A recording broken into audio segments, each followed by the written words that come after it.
This is fantastic. I didn't think we were going to see this coming for a while. Congratulations. This is a very, very important thing. Thank you very much, everybody. This is a very important thing we're going to be discussing. Please sit down. Thank you very much. This is good news indeed. People said it couldn't be done. You got it done. I just have to sign, right? That's very good. This is really something. And it has to do with the California Auto Regulation, CRA. It's been a disaster for this country. And I want to thank everybody for being here. We officially rescue the U.S. auto industry from destruction by terminating the California electric vehicle mandate once and for all.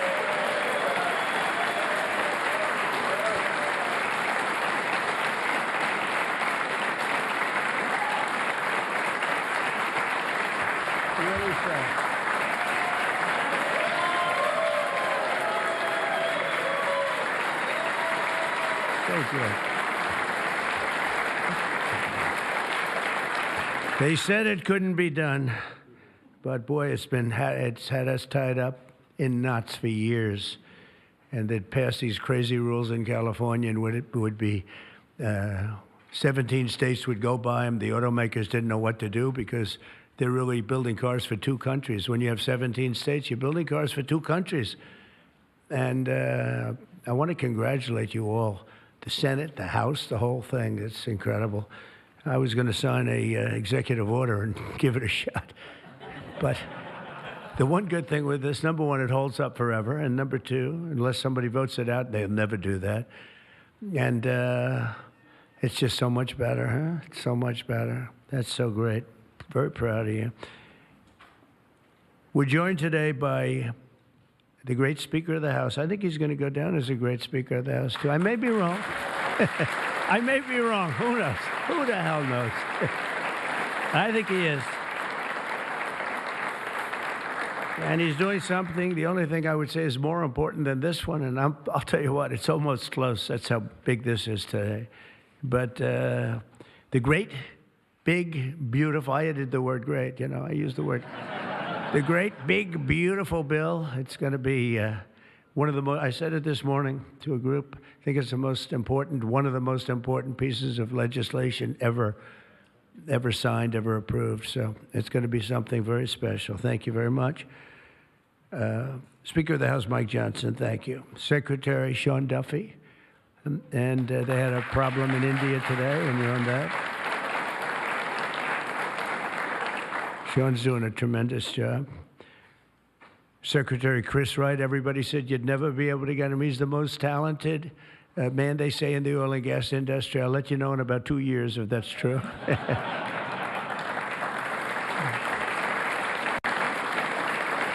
Well, Doug Burgum, you know, I wanted Doug Burgum to head up energy because he was so successful in North Dakota. He's governor.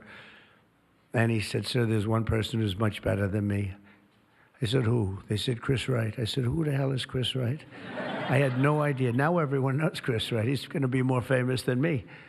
But he said, there's a guy named Chris Wright, and if we could get him, he'd be better than I am, sir. And if you know Doug, Doug's not here, is he? If you knew Doug, he's always working someplace. But if you knew Doug, you'd know that he doesn't say that often. And he did. And Chris, you're doing great. But I don't like the oil prices have gone up just a little bit over the last few days. I was going to call it just really start screaming at you. Are we okay? Nothing wrong, right? It's going to keep going down a little bit, right? Because we have inflation under control perfectly. You probably saw the records. Everyone's on television saying, what's going on here? Trump has proven to be right. You know, all of these things. We've taken in $88 billion in tariffs in 2 months. $88 billion with no inflation. And if we're smart, there won't be. Now, we'd like to get this guy to lower interest rates because, you know, if he doesn't, we have to pay. We have a lot of short-term debt. Obama gave it to us originally, and Biden carried it on. They like short-term. I like long-term cheap debt. But a lot of the debt comes through because Biden, that's what, well, he didn't do it. I'm sure he didn't know anything about it. But somebody approved short-term debt. It's all over the place, and it comes due starting very soon.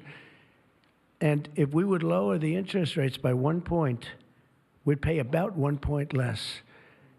That's $300 billion a year. Can you believe it? 1 point. If he'd lower it by 2 points, we'd pay $600 billion a year less. That's for years, 10 years, 12 years, whatever we make it. But we can't get this guy to do it. And the fake news is saying, oh, if you fired him, it would be so bad. It would be so bad. I don't know why it would be so bad, but I'm not going to fire him. I just want him to, we call him Too Late, right? Too Late is his nick, like Too Tall Jones. He was too tall, T-O-O. And I just say this because we want to get rid of inflation, and we have. But we're going to be paying more for debt.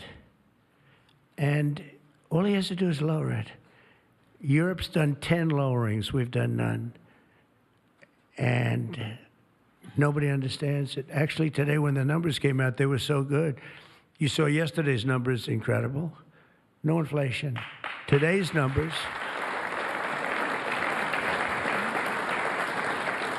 Today just came out, same thing, no inflation. They're all shocked. All these guys are watching from business, CNBC, and all of these different networks. Maria Bartiromo actually got it right. She's been getting it right for a long time, that one. I hope she's appreciated. And Joe Kiernan's been very good at CNBC, I must tell you, but other people aren't so good. But I will say that they can't believe what's happening. But if I could, because we can discuss, we get a lot of press, we get a lot of cameras rolling right now. Not that I like doing it, because I don't. But if we cut our interest by 1 point, for years, we save $300 billion. If we cut it by 2 points, we save, because it's pretty equivalent. We're going to spend $600 billion a year, $600 billion, because of one numbskull that sits here. I don't see enough reason to cut the rates now. And the problem he's got is that, and I explained to him, look, if inflation went up, cut your rates now. There's no inflation. We got it down. We got prices down. We got gasoline down. And you'll keep it going down. And but gasoline's down. We drill, it's drill, baby, drill. That's why it's going down. But we're all that. But think of it. I said to him, he was in my office a couple of days ago. I said, if you think there's inflation, let's find out. Because I think we're going to keep it down. I think gasoline's going to be so far down. Oil, energy, it's so much energy. We have so much energy, we don't know what to do with it. But let's say there was inflation in a year from now. Raise your rates. I don't mind. Raise your rates. I'm all for it. I'll be the one I'll be calling you. He'll be too late for that, too.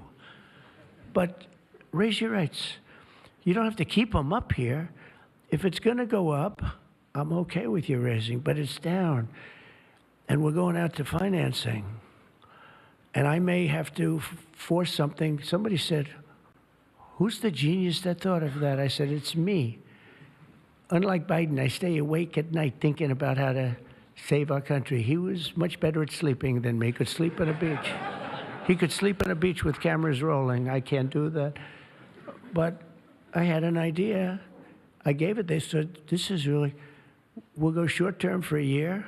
Let this guy get out of office. Somebody will come in, cut it a couple of points, and we'll save ourselves $7, $8, maybe even $900 billion a year.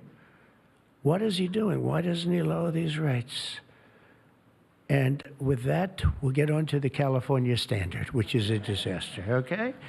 So, Chris Wright, you're going to get the numbers down. Thank you very much. Lee Zeldin, one of the most important men in this room. He's the man. I get nervous when I talk to him. He's doing a great job. Nuclear, I say, okay, you can take 2 weeks for that approval. It used to take 20 years, then they wouldn't approve it. Now I say, Lee, nuclear, I'll give you 2 weeks for an approval. A coal-fired plant, you only get a couple of days. And oil and gas will give you a week, okay? Something like that. But he's doing it so fast, and we have so many plants being built right now. It's so beautiful to see. And one of the reasons they're coming here is because they have to produce tremendous, especially the AI, they have to produce beyond believable amounts of electricity. And they're doing, I said to them, I think this was more or less my idea. They didn't have the idea only because they didn't think a thing like this was possible. I said, as you build your plant, you're going to become a utility. And you're going to build a separate plant right alongside of it. You're going to build it. You're going to build a plant that produces electricity. And you'll produce it through natural gas, coal, nuclear. We don't want to produce it through wind because we don't feel like ruining 50 miles of beautiful plains and beautiful vistas. And but we want to produce it. You know, interestingly, China's opening up a coal plant every single week. But now I'm finding out it might be 2 plants every single week. And, you know, usually that's a good gauge. If they're using coal, I guess we're supposed to use coal. And, you know, we went to a coal standard. And not that you have to use coal. You're going to use whatever is best. I want to introduce also Senate Majority Whip John Barrasso, who's a tremendous guy, doctor. Okay? And he is a tremendous guy, tremendously talented doctor. When I have a medical situation for the country, for myself, I haven't used him, but I might have to. Maybe I'll do that. If it's serious enough, I think I'd probably do that.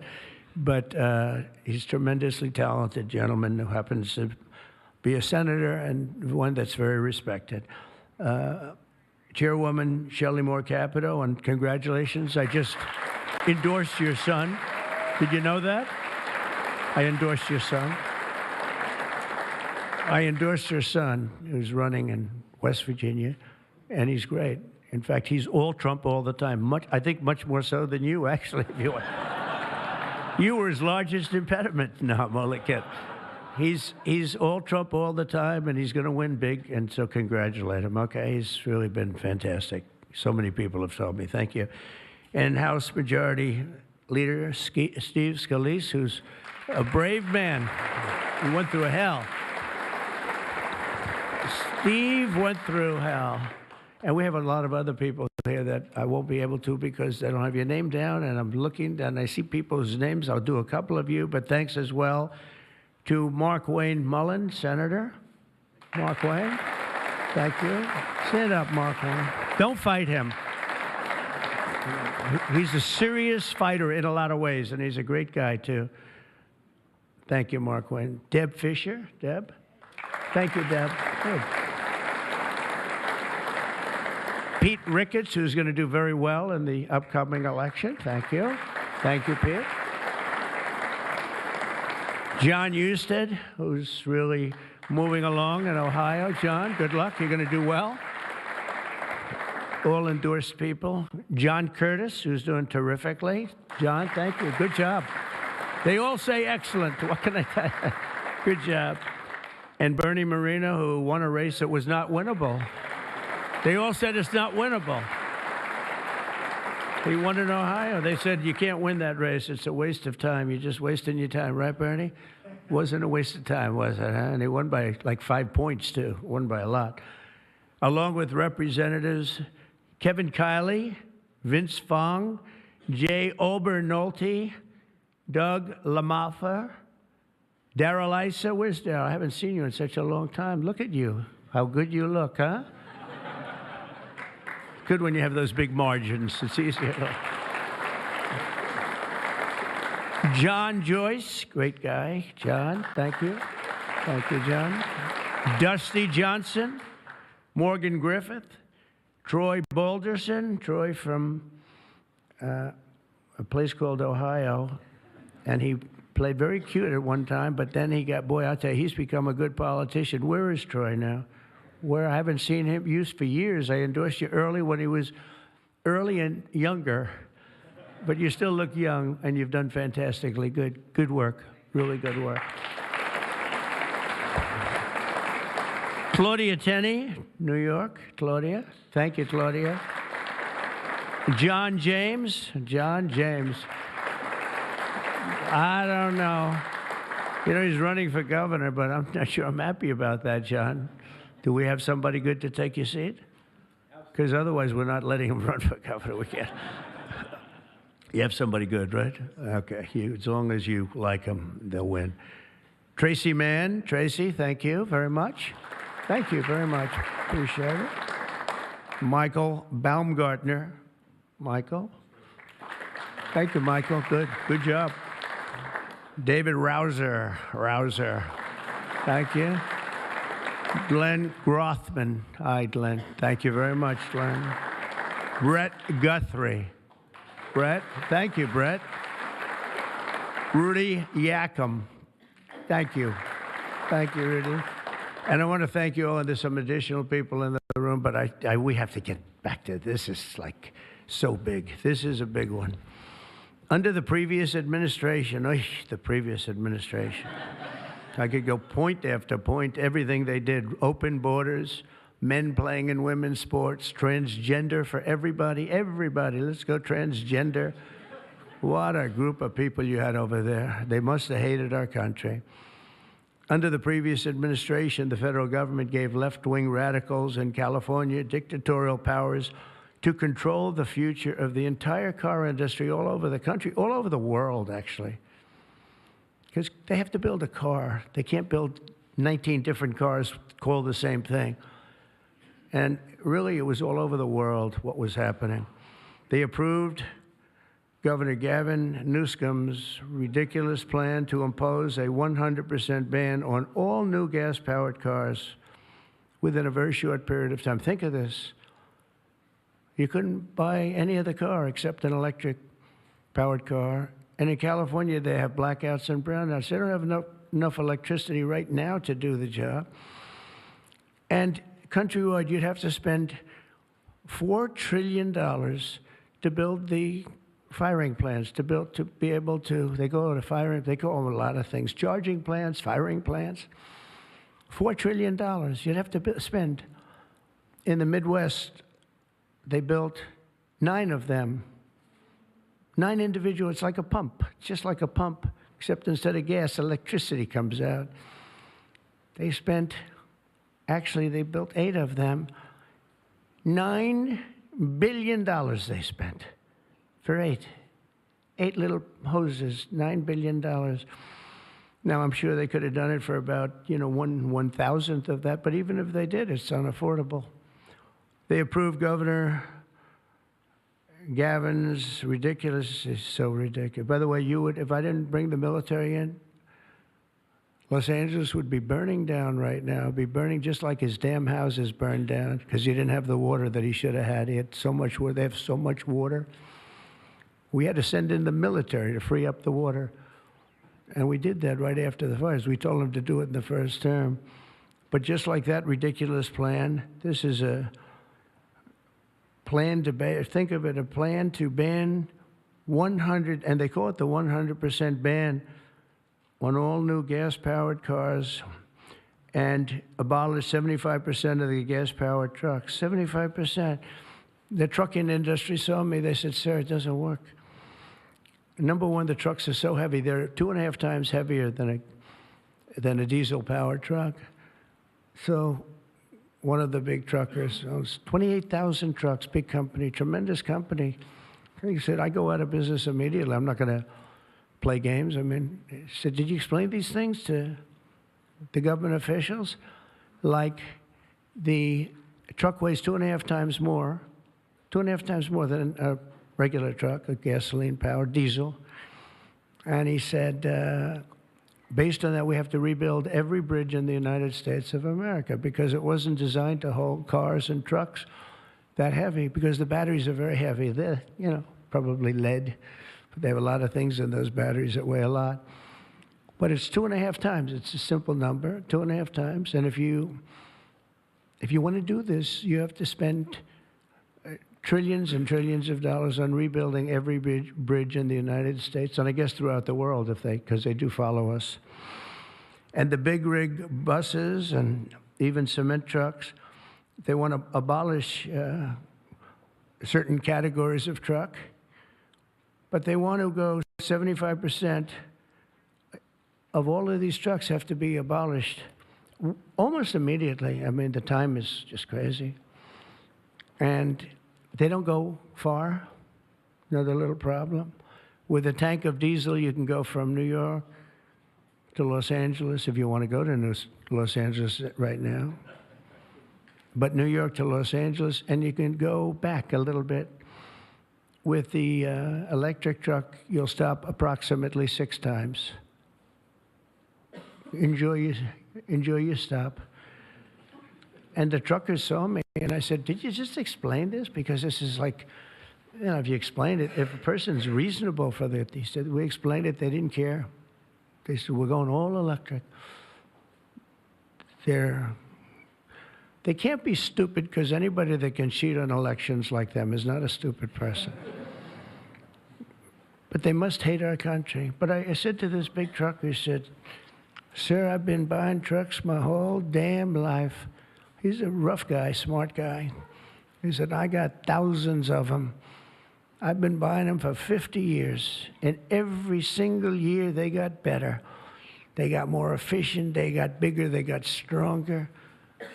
I build apartments in my trucks now for the drivers. I said, what's an apartment? That's on the cab. They put this in.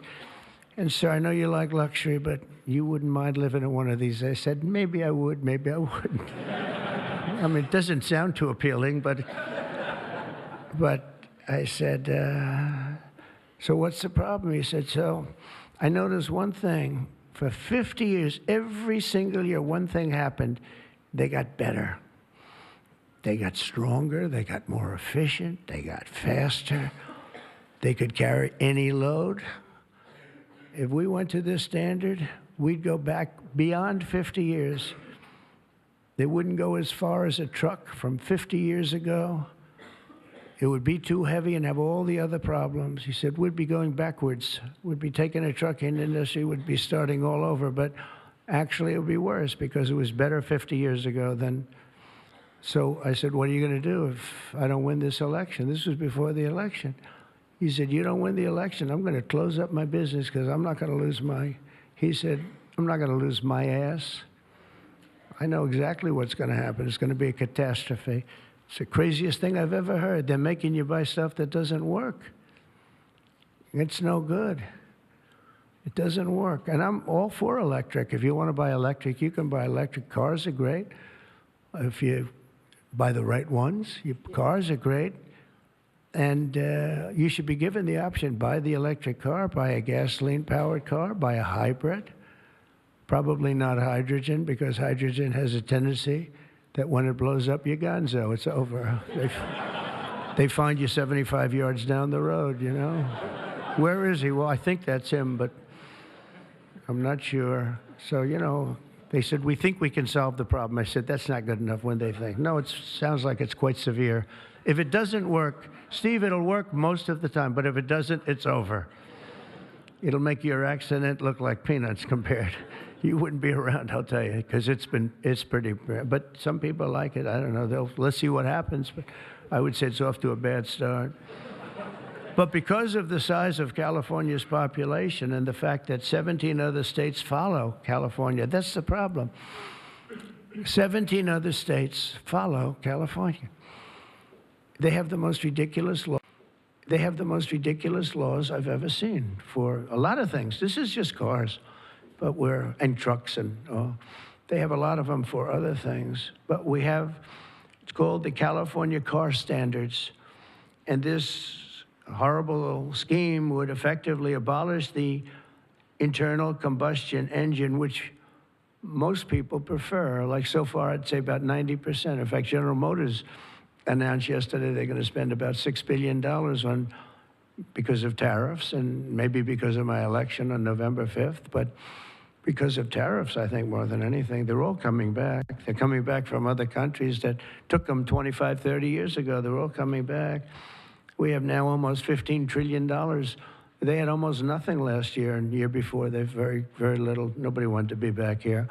Nobody wanted to come to our country anymore, because we were like stupid people. We looked like stupid people. We were laughed at all over the world. Now we're not laughed at anymore, I can tell you that. But they wanted to shatter our domestic supply chains and literally grind civilization to a halt. We would have gone so far back. It's hard to believe, actually. Hard to believe when you don't have enough electricity to give a person a little air conditioning in the summer, and now they want you to take electricity and fire up all these cars. But we're not going to let that happen. Meanwhile, all of the auto jobs would be shipped to China because they're very strong on electric. And it lives off an estimated 200,000 American auto workers would be destroyed. It's one of the reasons I did so well with the United Auto Workers. And now I'm really doing well with them. I did phenomenally with them. No Republican ever got any numbers like I got. And the Teamsters, too. Sean O'Brien, the head of the Teamsters, these guys, they like Trump because I produce jobs. They know that. Everybody knew that the auto workers knew better than anybody how good the tariffs were. And the head of the auto breakers, I don't know him at all, but he didn't like me at all. Now he's going around saying, this guy's unbelievable. He was very nice to me the last few months. During the campaign, no, but if I've proven, I've proven it. I've done what I said I was going to do, and we've brought back tremendous numbers of jobs. And you're having auto plants built all over the country, all over. There's never seen anything like that. They're leaving from Mexico. They're leaving from Canada. They're leaving from other parts of the world.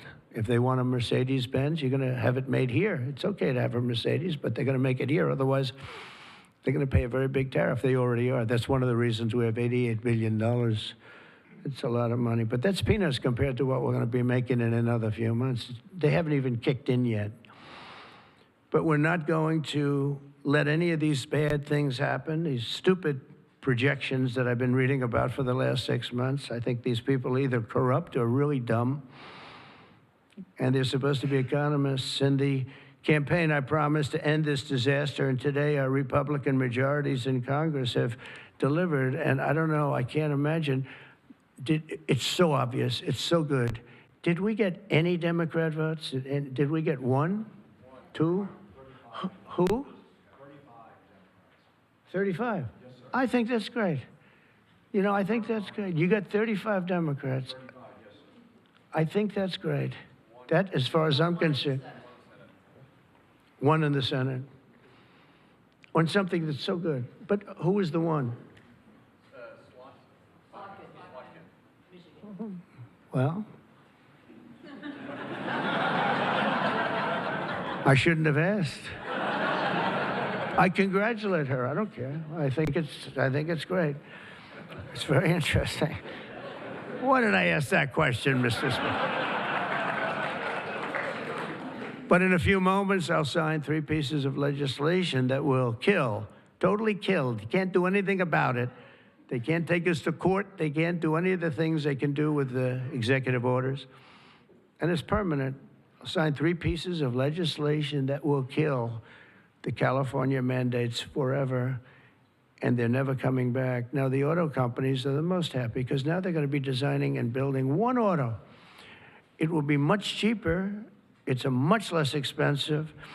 They were showing me, one of the most respected people was showing me that to save a little, like a half a glass of fuel, cost them thousands of dollars with new computers and stop it. The engine has to stop and then turn on and blah, blah, blah. And I said, does it work as well? No, it's terrible. It's terrible. And that's to save a little bit of fuel, this much fuel that Chris Wright can produce with one extra little oil well someplace, right? One little, a small one, a very small one. But think of it. Your cars are going to cost you $3,000, $4,000 less, and you're going to have what you want. And again, you can get any car you want. You can get electric. A lot of people love the electric. They like Tesla. So do I, in all fairness. I like Tesla. And I like others too. But I also like combustion engines. And there are reasons for a lot of things. When I was in Iowa, we had an unbelievable victory, if you remember. Remember? That was nice. You won by like so much, nobody even talked about anything else. But that was a great victory. But it was unbelievably cold that night. And I was going to watch my victory in the area where I was going to make a speech. And the whole place was littered with cars. I said, what happened? They were electric cars, and they don't work in cold. I said, I didn't know that. And they don't work in extreme heat either. Other than that, they're wonderful. But no, but if you're in a cold climate, you know, how do you do that? But they're electric cars, and I noticed that, and then I didn't pay much attention because we won by about 65 points. So I was more interested in that. But I do remember that scene. I said, what the hell is going on over here? This historic action will also help us reduce inflation and bring down the price of automobiles and electricity very, very substantially. You know, we're building massive electricity right now. It's already started because of that guy right there, Lee Zeldin. By far the most important man in the room, Mr. Speaker. Stand up, Lee.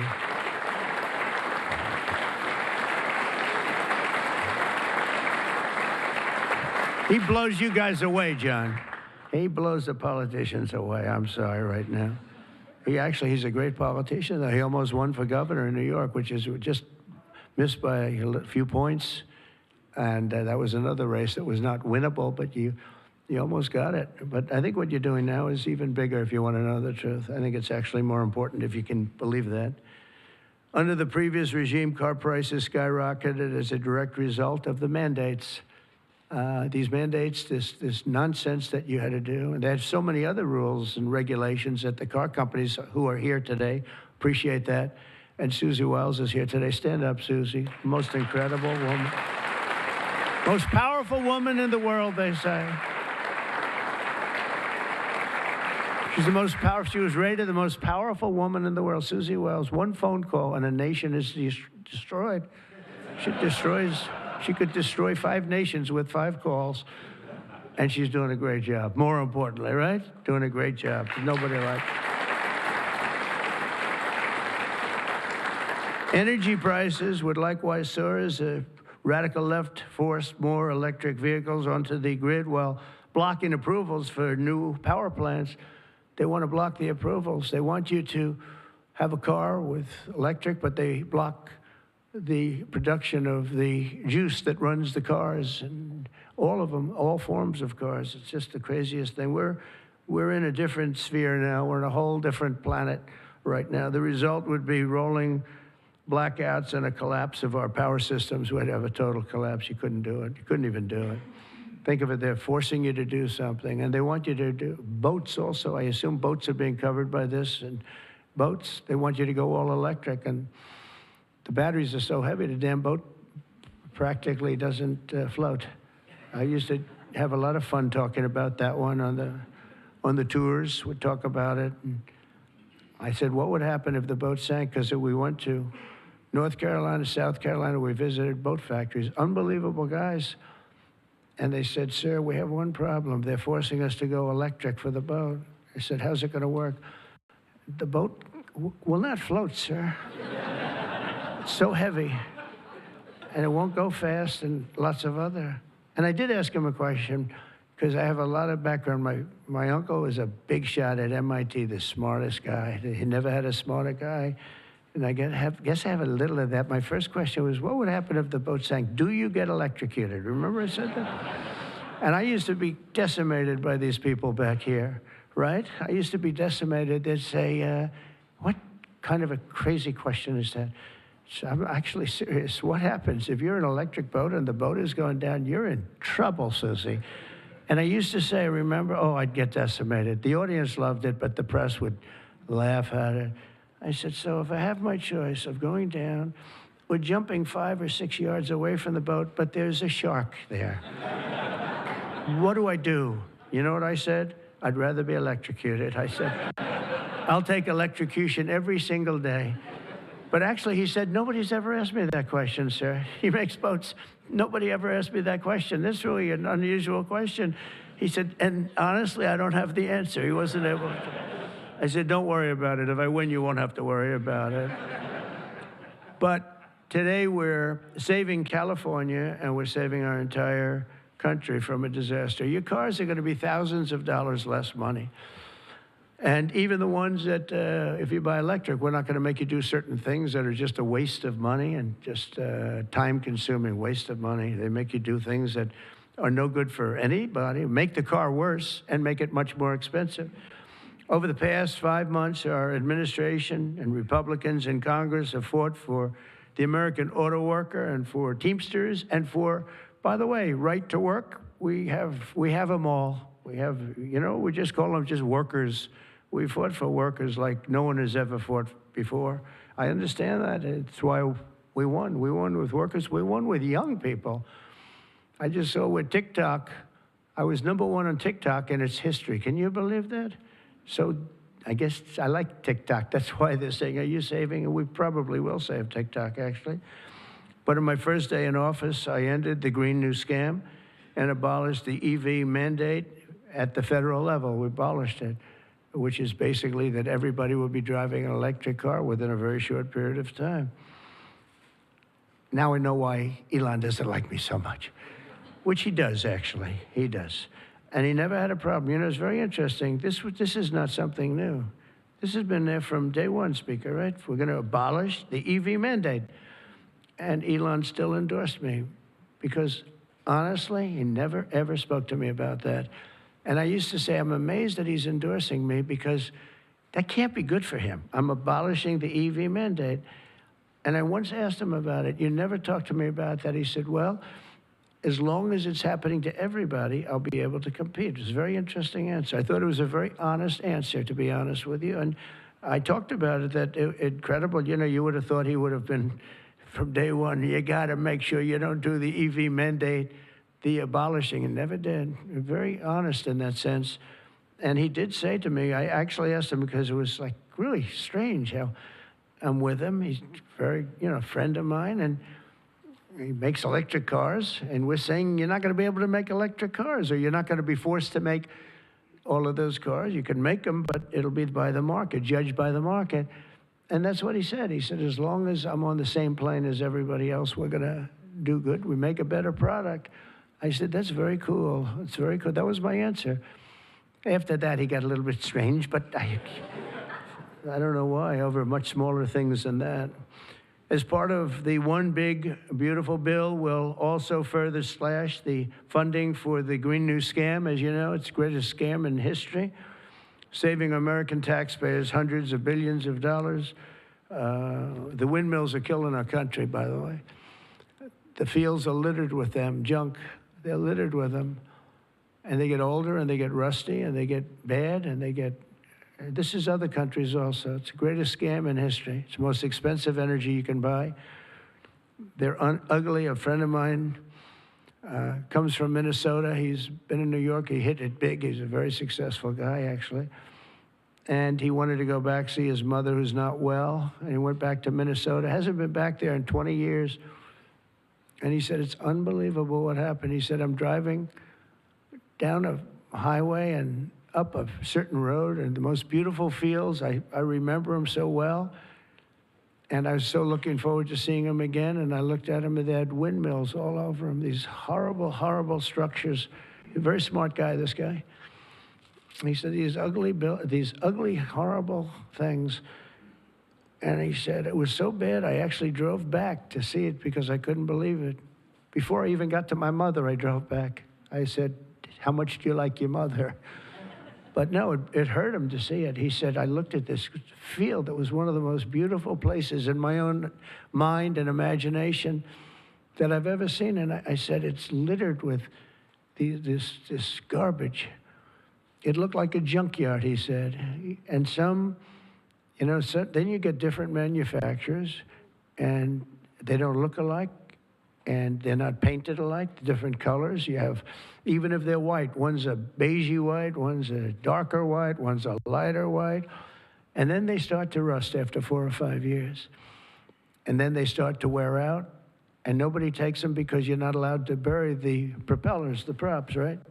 You can't bury the props for some reason. I don't know why, but they say that you can't bury a certain type.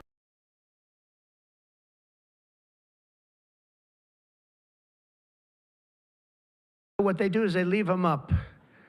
If you go to Palm Springs, California, take a look. You go into this beautiful community. Before you go, it's like you're riding through a junkyard. Windmills all over the place. Tall ones, short ones, dead ones. They're all dead. Some are hanging over by a thread. They never take them down. They just leave them there, and they start to rust. It's one of the greatest scams, and it's also the most expensive energy. And the environmentalists say, oh, we love wind. It sounds so good, but it's a horrible thing. Environmentally, it's a horrible thing. I say that to you.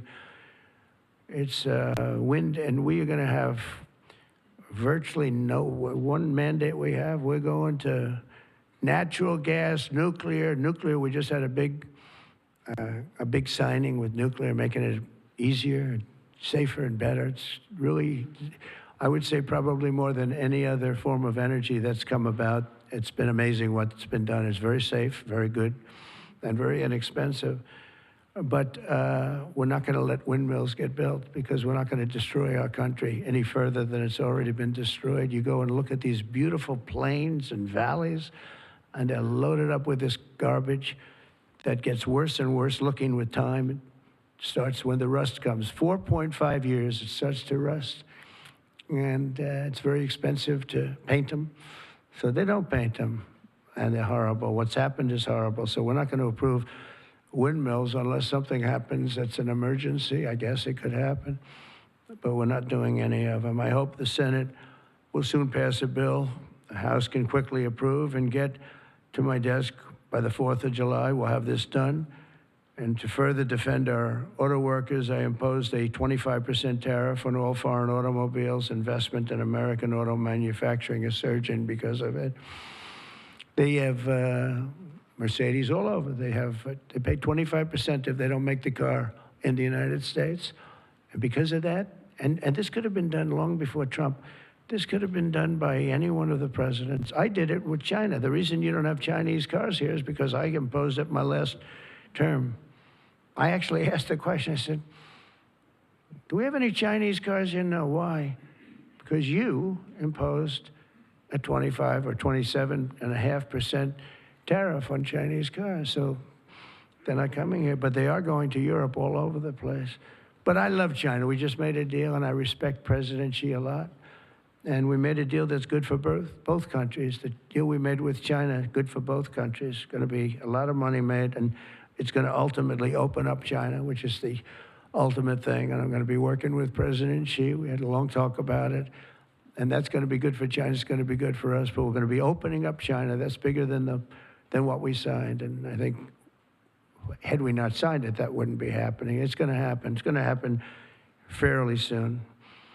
But to further defend our auto workers, I imposed this 25% tariff on all foreign automobiles and investment in American manufacturing and auto manufacturing. All manufacturing is surging. And I might go up with that tariff in the not too distant future. The higher you go, the more likely it is they build a plant here.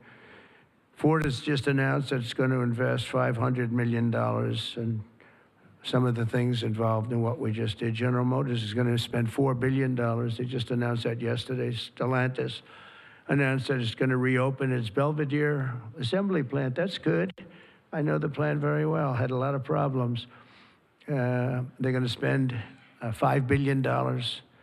And Hyundai announced that it will invest $21 billion in America. They wouldn't have invested 10 cents if we didn't have tariffs, including for manufacturing American steel, which is doing great. American steel is doing great now because of what we did. You wouldn't have, if I didn't put tariffs on steel, they were dumping steel. China and a lot of other countries were dumping steel in our country. Garbage steel, dirty steel, bad steel, not structurally sound steel, real garbage, but it was still there, lots of it. And if I didn't put tariffs, I put 25 and 50% tariffs on steel, right?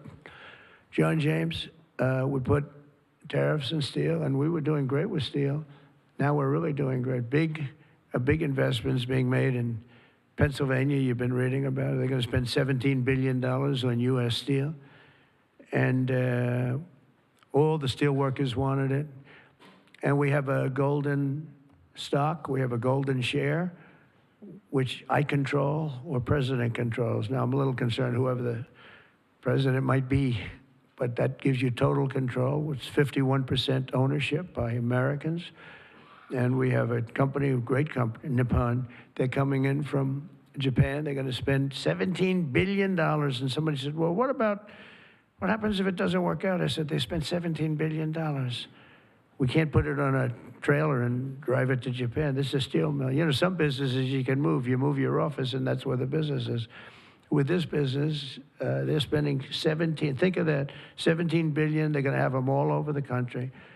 I want to introduce several of the great Americans representing the millions of people whose livelihoods we're saving with today's action. I just can't tell you how incredible this action is, because nobody thought. This was one that I wasn't so, I would have rather had it than almost anything, but I was told by everybody, except that guy right there, that you couldn't get it. Bill Kent runs a chain of family-owned convenience stores that opened in West Texas in 1957, known as Kent Quick. And Bill, if you could come up and say a few words about what the signing means to you, please.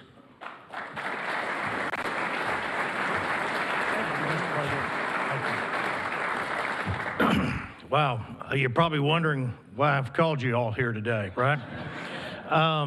What a great day.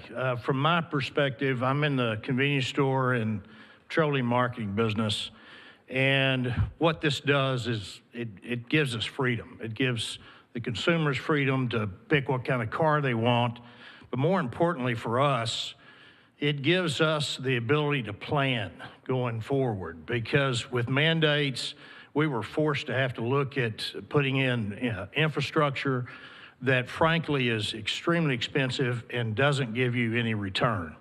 So this allows us, it's going to free me up and our companies up to invest in what people want, in the cars they want, and it's a great day. So, Mr. President, Congress, thank you, Steve, everybody, thank you so much. Thank you.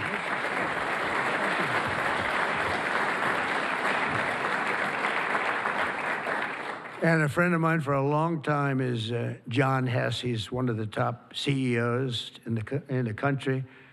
And he's now the CEO of Hess Corporation, one of the biggest oil producers. And he's a fantastic person with great knowledge of the subject matter. Can you say a few words, John? I see you in the audience. Come on, thanks.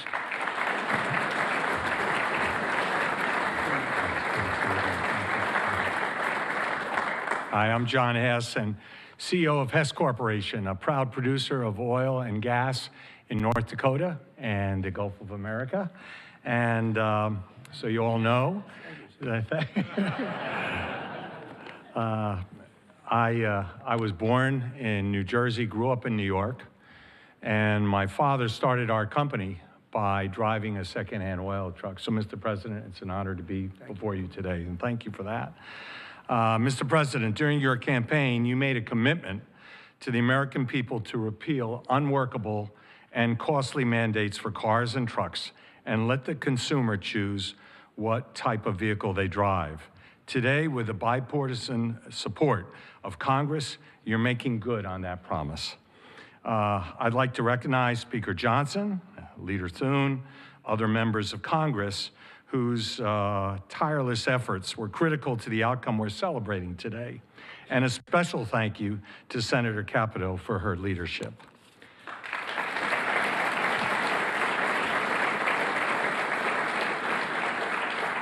This announcement today is about consumer choice and affordability for American families.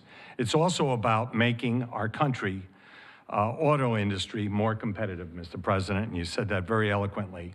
As you know, Mr. President, one-size-fits-all policies like those adopted in California do not work. America, in every state, every American should be able to choose what they want to drive, not the government. We as a country would be basically leaning into our competitive advantage with this repeal on oil and gas. Oil and gas are a strategic industry for our country, underpinning energy dominance, economic prosperity, and national security. We are truly energy independent. So, Mr. President, on behalf of Hess Corporation, on behalf of the oil and gas industry, and every family across our country, thank you for your courageous leadership and your commitment to consumer choice and energy affordability. Thank you very much.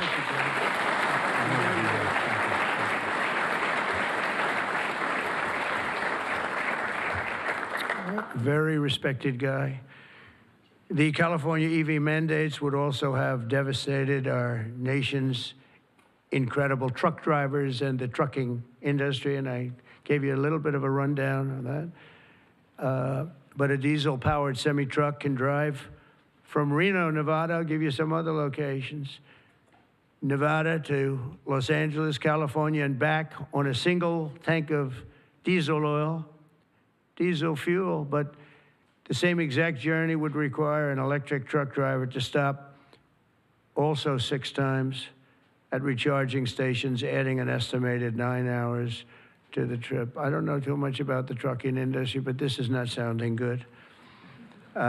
Here to discuss a little bit about the trucking industry, Gina Jones. And Gina, a real expert on trucks, I can tell you that. She's going to come up and tell us about trucks. Thank you, Gina. Thank you, Brian. Thank you, Mr. President. Thank you very much. And thank you, members and Congress.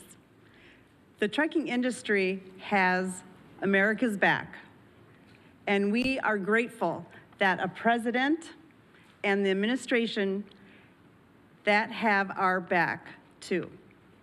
Today, trucks are 99% cleaner than a generation ago. We need great partners in government to continue that process. We cannot allow one state's regulations to disrupt our entire nation's supply chain. Allowing California to do so would have negativity impacted the hundreds and thousands of truck drivers who deliver critical goods across the country each and every day. In order to deliver for American families and businesses, we need realistic national standards. With the signing of this resolution, Mr. President, you have delivered the leadership that trucking industries need. Promises made, promises kept. On behalf of the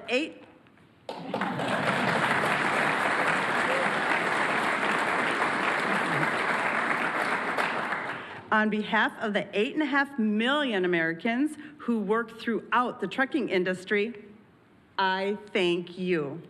Thank you very much. Thank you very much. Great job. So just to wrap it up, I say under the Trump administration, we will restore the full strength, might, and glory of the American auto and trucking industry. We'll protect our truck drivers, auto workers, small business people, and manufacturers all over our country, and actually all over the world, and that's okay too. They'll be doing a product that works, a product that's much more efficient, that's better, it's much better, less expensive, and we'll put affordable energy and affordable car ownership back on the center of the American dream as we make America great again, and that's what's happening. We're making America great. You know, when I went over to Saudi Arabia, Qatar, UAE, just a couple of weeks ago, the leaders of those countries, and they're very smart people, they said, you know, you've made in a short period of time America the hottest nation in the world. It's the hottest, you're the only one we talk about now. And 6 months ago, it was a laughingstock. They said that to me, those words, it was a laughingstock, and it was an absolute laughingstock. We've got the hottest nation right now in the whole world, and the numbers are reflecting it too. So I just think it's great. And what I'll do is I'll sign this, then we can take a couple of questions if you want. And we will be finished, and you're going to go off, and you're going to build the most beautiful automobiles for 20% less money. And I want to thank you, man. You have done some job. Thank you, Mike. Thank you, everybody. You guys want to come up here? Beyond it?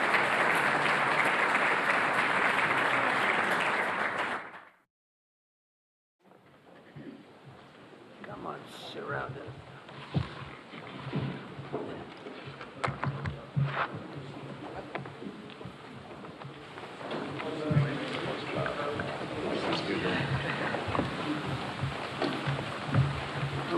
going to sign 3 bills that do everything I just said. No auto pens allowed.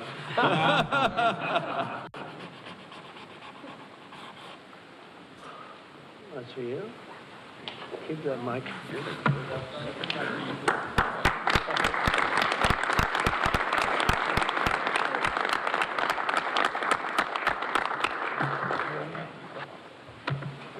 You know, that pen was so good. Give it back to me. I'll take it. There you That go, was a Brad. good one. That's No, a I'll great sign one. all 3 of them because Yeah. you never know what you get with the new one. Number 2.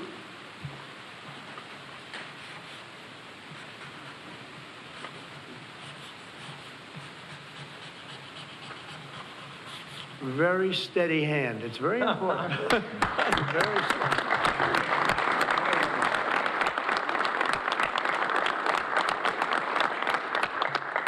Only a steady hand can sign like that, right? Absolutely. Right? I've been told that, actually. And here's number 3, and it all goes into effect. Everything I said goes into effect. Lower prices, better cars, and choice. sense. You can say choice. We have choice for education, and you have choice for cars now, right? Common Right, sense common is right. sense. You're right. Common sense is right.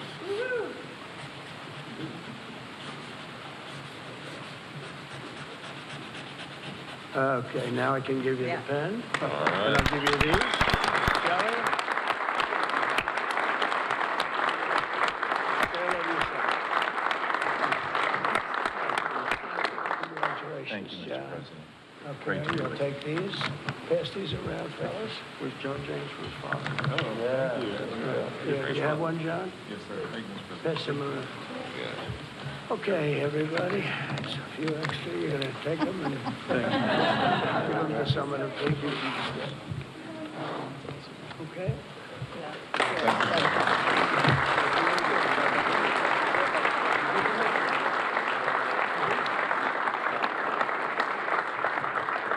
Go ahead, please. Mr.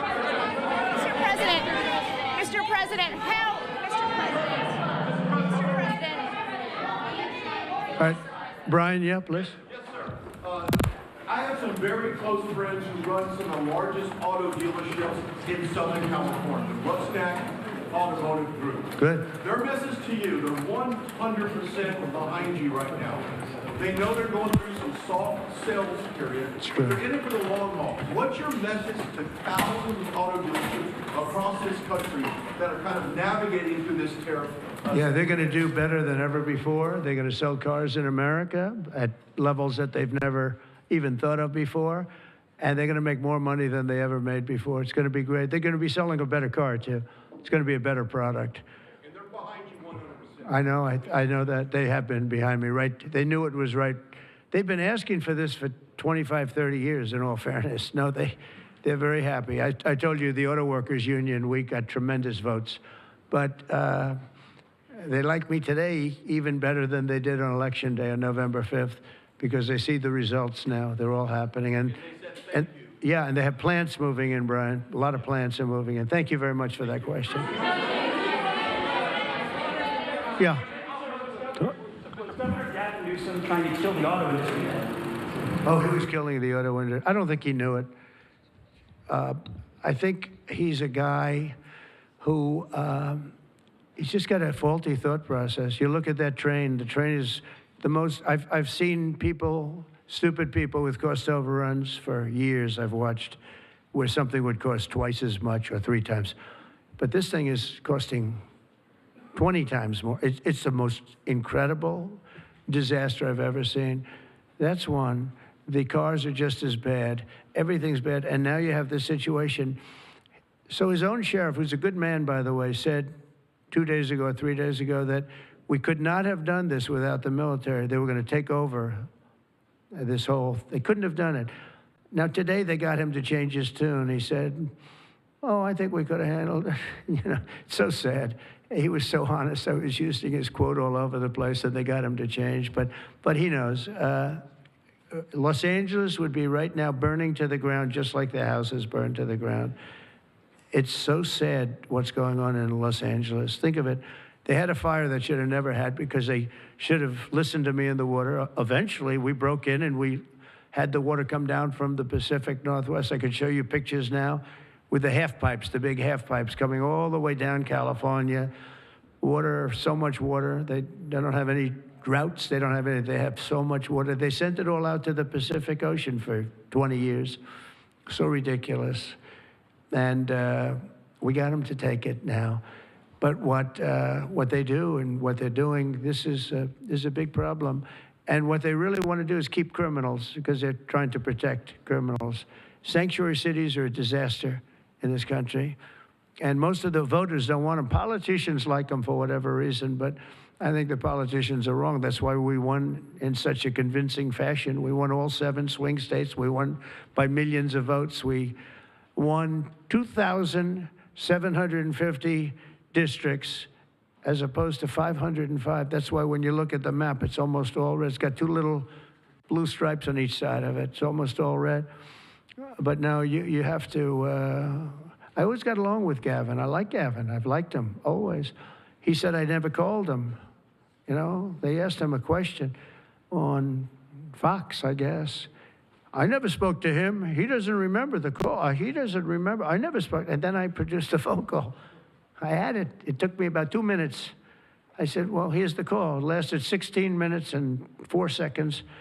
And it was at 12:30 in the evening. I actually made a call, didn't pick up. I called him a second time, and he picked up. And I told him, I said, you have to get your ass in gear because you're going to have a problem there. And he would have. If we didn't bring the military in, you would have right now something. And I went through it because I follow the rules 100%. And I watched in Minnesota where you have the man who ran for vice president of the United States. Fortunately, he was a disaster. But he wouldn't call in the National Guard. And I eventually called in the National Guard, but it was seven days late. I said, I'll never do that again. I'm never going to, if I see problems brewing, if they're not going to do the problem, I'm not going to wait 2 weeks. Because that city, Minneapolis, burned down. If you remember the CNN anchor, he was standing there saying, yes, this is a peaceful rally. And behind him, the entire city was on fire. It looked like World War II.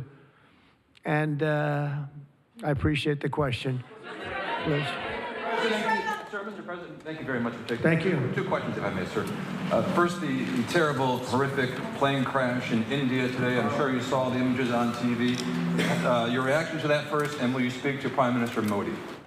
The plane crash was terrible. I've already told them anything we can do. It's a big country, a strong country. They'll handle it, I'm sure. But I let them know that anything we can do, we'll be over there immediately. But it was a horrific crash. It looks like most are gone. They actually maybe have a couple survivors, which is just heard. But that was a horrible crash. Nobody knows. Nobody has any idea what it might be. I gave him a couple of pointers. I said, maybe you'll look at this or that. You know, we saw the plane. It looked like it was flying pretty well. It didn't look like there was an explosion. It just looked like the engines maybe lost power. But boy, that is a terrible crash. It's one of the worst in aviation history. Yeah, second. How confident are you, sir, that conflict with Iran can be avoided? Well, I'd love to avoid the conflict. Iran's going to have to negotiate a little bit tougher, meaning they're going to have to give us some things that they're not willing to give us right now. I'm the last person. I've kept us out of wars. We defeated ISIS completely, 100%. And I haven't had it's peace through strength. I believe in peace through strength. We're the greatest military in the world. I rebuilt the military, as you remember, for 4 years. I rebuilt the military. And then we gave a chunk of it away, but it was still peanuts. It was a lot, but it was peanuts compared to what we rebuilt. Gave it to Afghanistan, one of the most embarrassing moments in the history of our country with the whole withdrawal, the way they withdrew was very embarrassing. But we rebuilt the military. We have the greatest, strongest military. We defeated ISIS. We defeated ISIS.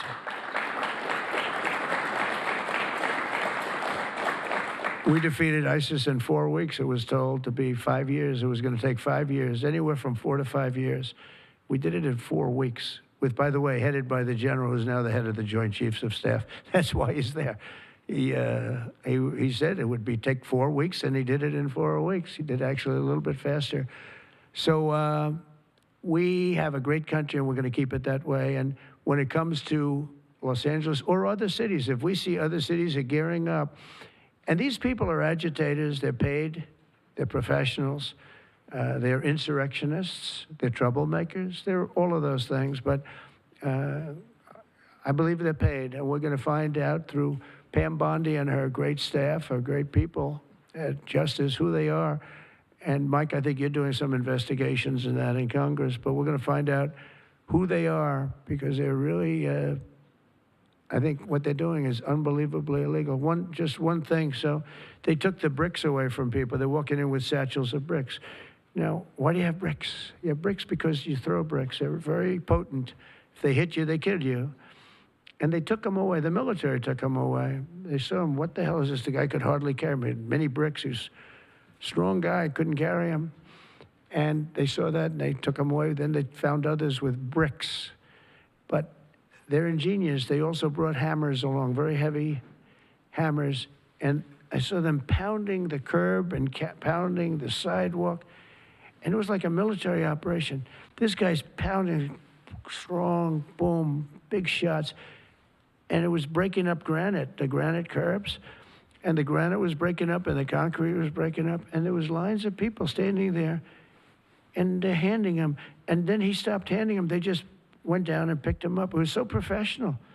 I said, that's a professional organization. This is not like people at random. This guy's breaking up because they couldn't use the bricks. So who would think of this even? Did a lot of damage. A lot of curbs are broken. A lot of sidewalks broken. But I never saw that before. That's one I haven't seen. I thought I saw it all. And they have it on tape. And with that, people get killed. You know, they go to the bridges and they drop the concrete off the top of the bridge with a car coming along at 70 miles an hour, and the person dies. We had a lot of car problems. You saw that. They were all over the road. They were littered all over the road, where the cars got stopped by concrete going through the front windshield. These are bad people. If we didn't go, Los Angeles right now would be on fire. It would be a disaster. And we stopped it. And last night was very good. Nobody showed up. You know why they didn't show up? Because we were there. If it was just the police, because the police are great. I know those police, they're great, but they're told not to do anything. They're not allowed to act. Thank you.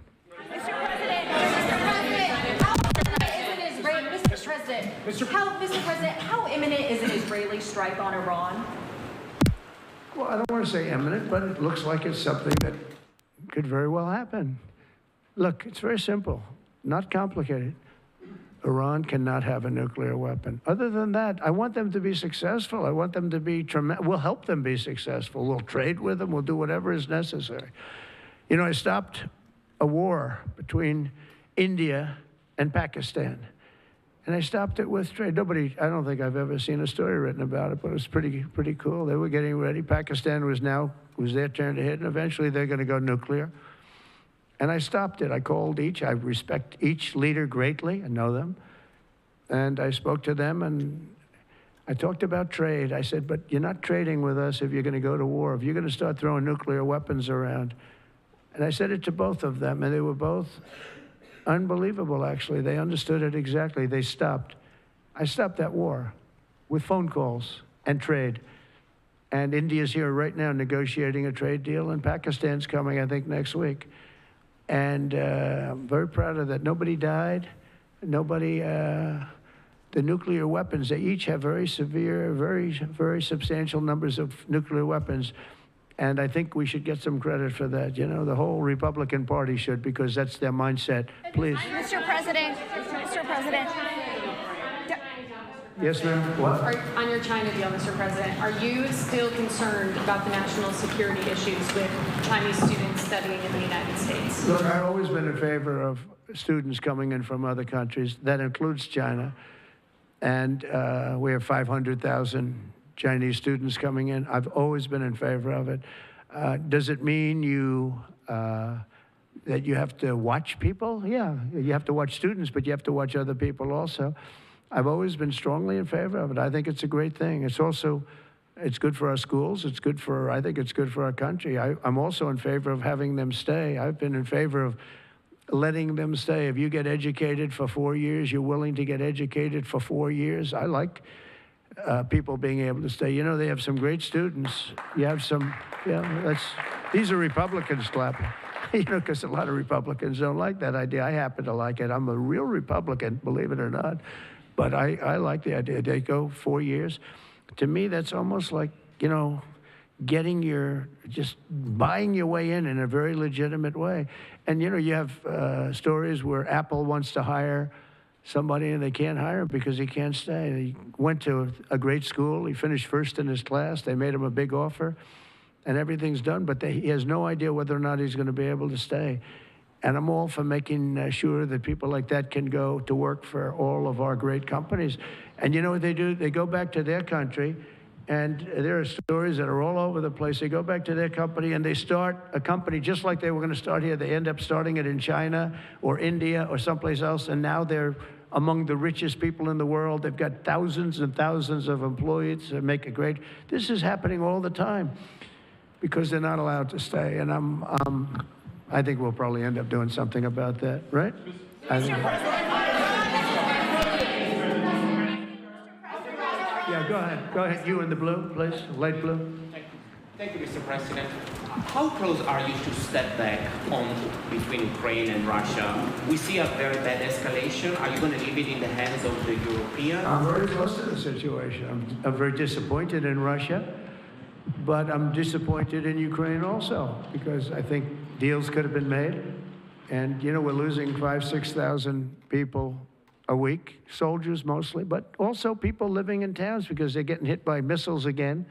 How'd you like to live in a building and you think a missile has a good chance of hitting your building during the evening? It's horrible. Must be horrible to live like that. But, I mean, we'll get it, but it's, I'm disappointed that it's not done. We did great with India and Pakistan. We did very good with Israel. I thought, look, October 7th was a disaster. People forget, you know, they like to forget. That was a horrible thing. But, you know, none of these things would have happened if I were president. If I were president, none of it would have happened. You wouldn't have the Israel problem. Iran was broke. They had no money. We had big sanctions on them. Biden immediately let them get rich, $300 billion they have right now. But they had no money for Hamas or Hezbollah. They had no money for anything. It was perfect. We wouldn't have had inflation that was caused by oil, Chris. The oil price went through the roof. It was also caused by their spending, but it was caused more by oil than anything else. The oil went so high, got close to $100 a barrel. And that also kept the war going with Putin, because at $100 a barrel, that was a big money-making experience.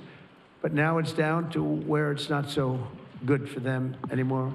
No, it's very important to get that solved. That's a bloodbath. That's a terrible bloodbath that's going on. Yeah, please, go ahead. Mr. President, Following up your question, answer on India and Pakistan for stopping the war between them. India says that they cannot talk to Pakistan unless Pakistan takes actions against terrorists. We're going to get those two getting together, you know? I told them, India and Pakistan, they've had a long time rivalry over Kashmir. And I said, I can solve anything. I'll be your arbitrator. I will be your arbitrator. I can solve anything. And I started the first question, how long has it been going on? They said, 2,000 years. I said, oh, that's not right. Maybe I'll take it. Mr. President, Mr. President. When I heard 2,000 years, I said, maybe I'll have John Hess solve that problem. Mr. President, will you publish exactly striking Iran? Peter? Thank you, President Trump. I have two. First, on immigration. What made you change your mind about targeting in California farmers and people in the hotel and leisure business? Well, we're not targeting. In fact, if you look today, I put out a statement today about farmers. Our farmers are being hurt badly by, you know, they have very good workers. They've worked for them for 20 years. They're not citizens, but they've turned out to be, you know, great. And we're going to have to do something about that. We can't take farmers and take all their people and send them back because they don't have maybe what they're supposed to have, maybe not. And you know what's going to happen and what is happening? They get rid of some of the people because, you know, you go into a farm and you look and people they've been there for 20, 25 years and they've worked great and the owner of the farm loves them and everything else. And then you're supposed to throw them out. And you know what happens? They end up hiring the people, the criminals that have come in, the murderers from prisons and everything else. So we're going to have an order on that pretty soon, I think. We can't do that to our farmers. And leisure, too, hotels. We're going to have to use a lot of common sense on that. And my other question about the Middle East. As the Israelis apparently gear up for some kind of an attack, a possible attack on Iran, are you trying to talk Netanyahu out of doing that, or are you so against Iran having a nuclear weapon that you're okay, he does his thing because it is not an American war? Yeah, it's a very fair question. Look, I want to have an agreement with Iran. We're fairly close to an agreement. We are fairly close to a pretty good agreement. It's got to be better than pretty good, though, but it's got to be, I'd much prefer an agreement.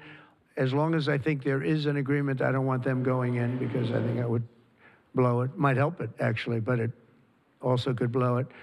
But we've had very good discussions with Iran. Whether or not we get there, I can't tell you, but it'll happen soon. I say this, Peter, very strongly. They can't have, whether it's going in or not going in, they can't have a nuclear weapon. I'd prefer the more friendly path. And can you tell us what the Israelis told you that made you start to evacuate the dependents of servicemen and women who are stationed in the Middle East? They didn't tell me anything, but I said, look, there's a chance of massive conflict. We have a lot of American people in this area, and I said, we got to tell them to get out because something could happen soon. And I don't want to be the one that didn't give any warning and missiles are flying into their buildings. It's possible. So I had to do it. I had the choice. Do I do it or not? Doing it has its downside, but it also has its upside, like you're going to save a lot of lives if it should happen. Hopefully that doesn't happen. Right? Thank you.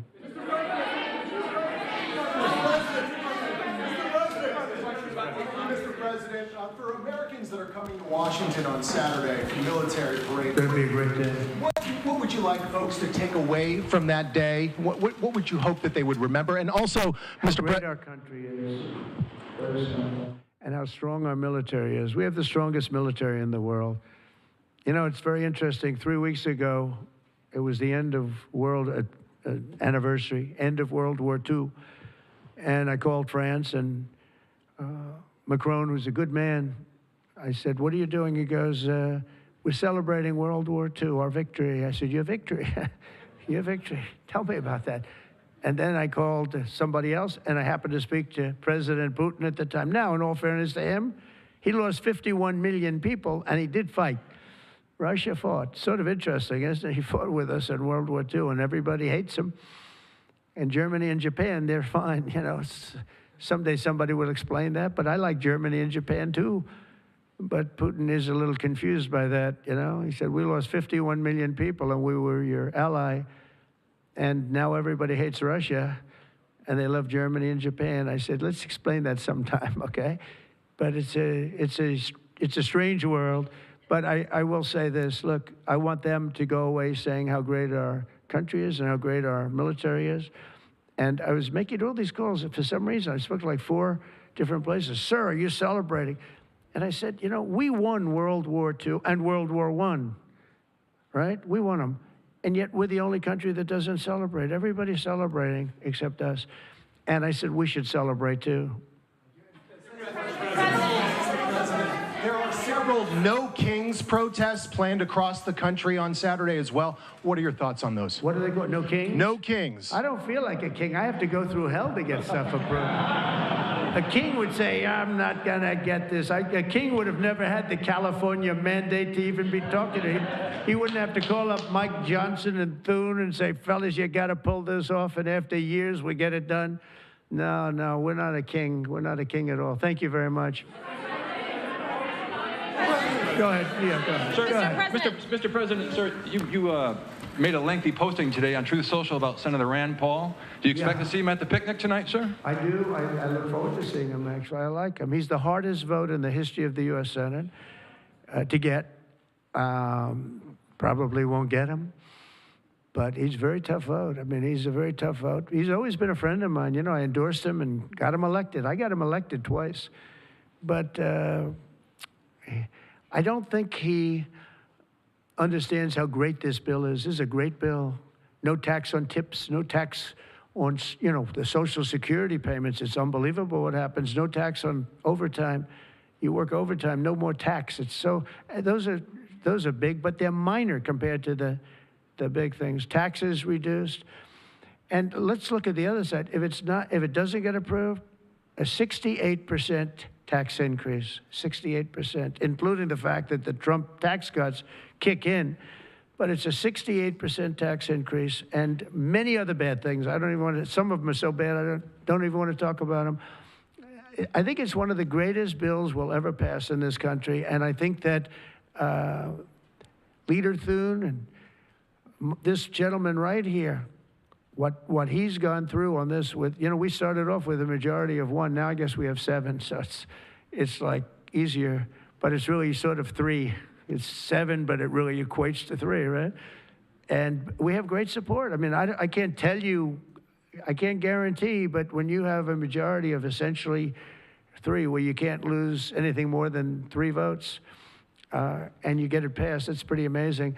And I think it's going to haunt the Democrats because most of the bill is common sense. It's tax cuts, it's border wall funding, it's military funding properly spent. It's all things that are like common sense. They're all good. There's nothing tricky about it. It's basic stuff. And we don't intend on getting one, think of it, not one Democrat vote in the House. Mike, not one. Maybe somebody will come along. I don't know how they can run for office. So many different things. We're gonna, very important, Medicare and Medicaid are gonna be strengthened, not hurt. They're using fake narrative. Oh, no, they're going to be strengthened. We're going to strengthen them. They're going to destroy them because under their policies, Medicare and Medicaid go away. Social Security under them is going to be devastated. With us, it's going to be kept, but much stronger than before. And very interestingly, I saw this and I proved it because for 4 years, I never hurt Medicare, Medicaid, or Social Security. I've already been there. But they're going to destroy Medicare, Medicaid, and Social Security. They're going to wipe them out, in my opinion, because their policies are so bad, the country will have no money to pay for them. We're going to make them stronger than ever before. Thank you very much, everybody.